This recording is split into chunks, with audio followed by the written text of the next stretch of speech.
si shoqëri, në fakt, so paragjykojmë, so ja lëm fajin gruas, burrit e kështu me radhë. Marr telefonat në tjetër Arza. Alo? Po, përshëndetje, kush telefonon?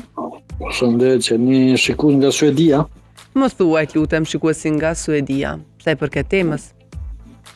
Temës i përket tërveç për të tregoj një histori. Po, lutem. Këtu në Suedi e kena pas 93 në ka pasur një qift të në Suedi mërnu, po s'kam pas fëmijë 12 vjet. Po? Mbas 12 vjetëve, mbas një vjetëve ju fal Zoti një fëmijë, edhe o shku normale, gruaja u kontrollu e buri e kreta, edhe ka dalë shkaki te gruaja. Pse te gruaja? Stresi, kur gjë i qetë, vetë stres që ka pas e gru, nuk ka mujt me e shtaxone.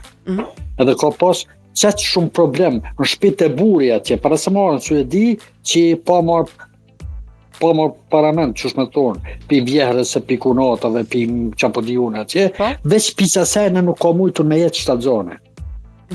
Apo kupton? Pi stresit. Do më thonë ata mjekë që kanë konstatu stres ki pas edhe nuk i jetë. E ka konstatu që ka pas prej familjes tash të burrit, po i bie kështu apo?